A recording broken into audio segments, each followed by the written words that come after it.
성도님들 안녕하십니까? 오늘은 4월 21일 수요일입니다. 오늘 우리가 함께 볼 말씀은 구약 665쪽 역대하 8장 1절에서 11절까지입니다.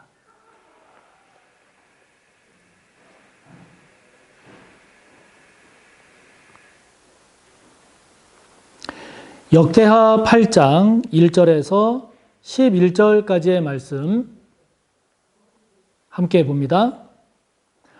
솔로몬이 여호와의 전과 자기의 궁궐을 20년 동안에 건축하기를 마치고 후람이 솔로몬에게 되돌려준 성읍들을 솔로몬이 건축하여 이스라엘 자손에게 거기에 거주하게 하니라. 솔로몬이 가서 하맛 소바를 쳐서 점령하고 또 광야에서 다드모를 건축하고 하맛에서 모든 국고성들을 건축하고 또 위 벳호론과 아랫 벳호론을 건축하되 성벽과 문과 문빗장이 있게 하여 견고한 성읍으로 만들고 또 바알랏과 자기에게 있는 모든 국고성들과 모든 병거성들과 마병의 성들을 건축하고 솔로몬이 또 예루살렘과 레바논과 그가 다스리는 온 땅에 건축하고자 하던 것을 다 건축하니라. 이스라엘이 아닌 헷 족속과 아모리 족속과 브리스 족속과 히위 족속과 여부스 족속에 남아있는 모든 자 곧 이스라엘 자손이 다 멸하지 않았으므로 그 땅에 남아있는 자들의 자손들을 솔로몬이 역군으로 삼아 오늘에 이르렀으되 오직 이스라엘 자손은 솔로몬이 노예로 삼아 일을 시키지 아니하였으니 그들은 군사와 지휘관의 우두머리들과 그의 병거와 마병의 지휘관들이 됨이라. 솔로몬 왕의 공장을 감독하는 자들이 250명이라. 그들이 백성을 다스렸더라. 솔로몬이 바로의 딸을 데리고 다윗성에서부터 그를 위하여 건축한 왕궁에 이르러 이르되 내 아내가 이스라엘 왕 다윗의 왕궁에 살지 못하리니 이는 여호와의 궤가 이른 곳은 다 거룩함이니라 하였더라. 아멘. 오늘 우리가 함께 본 말씀은 이제 솔로몬이 이제 성전 건축과 그리고 자기의 궁궐을 다 건축하고 나서 이제 솔로몬이 이루었던 그 전체 그 건축에 대한 내용들을 정리해서 소개를 하고 있습니다. 1절에 보면 성전을 건축하고 그리고 자신이 집무할 일을 볼 왕으로서의 일을 볼 궁궐을 건축하는데 도합 20년이 걸렸다라고 그랬습니다. 열왕기서를 보면 성전을 건축하는데 7년 6개월 그리고 궁궐을 건축하는데 13년이 걸렸다고 했습니다. 그래서 이제 합쳐서 20년이 걸렸다라고 오늘 소개를 하고 있는데요. 솔로몬이 행한 건축은 예루살렘 성전과 그리고 예루살렘 궁궐 이것만이 아니었습니다. 이것을 건축하는데 20년이 걸렸고 2절 이하를 보면 이제 그 이외에 여러 건축이 이루어졌음을 오늘 소개를 하고 있습니다. 그래서 2절부터 6절까지를 보면 어떠한 건축이 더 이루어졌는지를 소개를 하고 있는데요. 후람, 여기 후람은 히람이라고도 하는데 이제 두로의 왕이죠. 그 후람이 솔로몬이 성전을 건축하고 할 때에 이제 그 도와준 것에 대해서 이제 솔로몬이 이 갈릴리 쪽에 있는 성읍을 줬는데 그게 별 쓸모없는 성읍을 줬다라고 해서 이 후람이 그를 받지 않는 이제 그런 일이 열왕기서를 보면 나옵니다. 그래서 이 후람이 그를 받지 않고 다시 이제 솔로몬에게 이제 돌려주는 일이 있는데요. 그 2절이 이제 그런 내용이죠. 후람이 솔로몬에게 되돌려준 성읍들, 그 북쪽에, 그 갈릴리 쪽에 20개 성읍인데 그 성읍들을 솔로몬이 또 건축을 했다. 이런 내용입니다. 그것뿐만이 아니라 3절에 보면 하맛 소바라는 곳, 또 4절에 보면 다드몰이라고 하는 곳, 또 5절에 보면 벳호론에 있어서 윗 벳호론, 아랫 벳호론 이쪽 지역을 다 건축을 다 재정비하고 또 새롭게 한 겁니다. 그래서 그런 쪽에 있는 성벽이라든지 문이라든지 문빗장이라든지 뭐 병거성, 뭐 마병의 성들, 국고성, 다시 말하면 그 양식을 저장해두는 이런 국고성 등등 솔로몬이 하나님의 성전과 자신의 궁궐뿐만이 아니라 지금 말씀드린 전국에 걸친 이러한 일들을 통해서 솔로몬이 계속해서 건축을 했는데 6절의 맨 마지막을 보면 솔로몬이 온 땅에 건축하고자 하던 것을 다 건축했다. 이렇게 이야기를 하고 있습니다. 그러니까 지금 이 본문만 봐서는 그 건축이 잘했다 잘못했다 이런 얘기가 없지요. 그리고 그 건축으로 인하여 뭐 그 건축의 내용이 어떻다 저떻다 이런 게 없습니다. 다만 그러한 건축이 많이 이루어졌다. 이렇게 지금 소개를 하고 있는 거죠. 어떻게 보면 솔로몬이 이룬 치적입니다. 왕이나 지도자는 결과물로 얘기하는 경우가 많죠. 그래서 솔로몬이 성전도 건축하고 궁궐도 건축하고 그 다음에 북쪽에 있는 20개 성읍도 건축하고 여러 곳에 중요한 이러한 도시, 마을, 성읍들에 대해서 솔로몬이 건축했다. 그 얘기는 그만큼 이제 솔로몬이 일을 많이 했다. 또 솔로몬 때 이렇게 건축을 많이 해서 부강한 나라였다.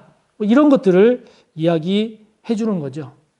그러나 그 건축이 담고 있는 속 내용, 그 건축에 대한 그 건축이 과연 올바랐느냐, 정당했느냐, 불필요하지는 않았느냐, 그로 인한 백성들의 고통은 어땠느냐 이런 구체적인 내용은 들어있지 않고 솔로몬이 그런 일을 했다라고 하는 것을 지금 이야기하고 있습니다.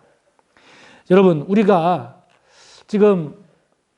우리도 성전을 지금 건축하는 과정에 있지 않습니까? 이번 주간 저도 이제 저쪽에 서빙고 성전을 가보니까 이제 막 철거 준비 한창 하고 있더라고요. 여러분, 우리가 지금 성전을 건축합니다마는 그냥 건물이 세워졌다라고 해서 성전이 건축됐다. 이렇게만 얘기할 수 없는 것 아닙니까? 저도 그렇고 우리 성도님들도 많이 기도하고 말씀하는 내용 중에 중요한 내용이 뭐가 있습니까? 성전이 지어지는 것만큼 우리의 신앙도, 우리의 삶도, 우리의 공동체도 그에 걸맞게 성장하고 지어져 가는 것이 중요하다라고 이야기하지 않습니까? 지금 솔로몬이 건축한 이 많은 건축에 대한 결과물들, 우리가 자칫 결과물만 보고 그냥 솔로몬이 잘했다, 그 사람이 훌륭하다, 대단하다 이렇게 말하기가 쉽죠. 우리도 그렇습니다. 우리도 그 과정을 그냥 건너뛰고 그냥 결과만 좋으면 좋게 평가받으려고 하는, 그냥 결과만 있으면 좋게 인정하고자 하는 그런 모습이 우리들 가운데도 있지 않나 하는 거죠. 그러나 이렇게 외적인 결과물 뿐만이 아니라 그 결과물이 주어지기까지의 과정, 그리고 그 결과물에 대한 평가도 좋은, 바르게 되는 그러한 저와 여러분의 신앙이요, 삶, 그리고 우리의 성전 건축이 되어야 되지 않을까 하는 것이죠. 꼭 그렇게 되기를 바랍니다.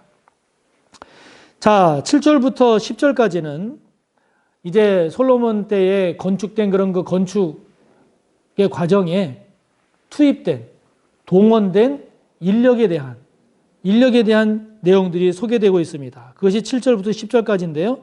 크게 두 부류로 나누어서 이야기를 하고 있습니다. 하나는 이스라엘 민족이 아닌 이방 민족.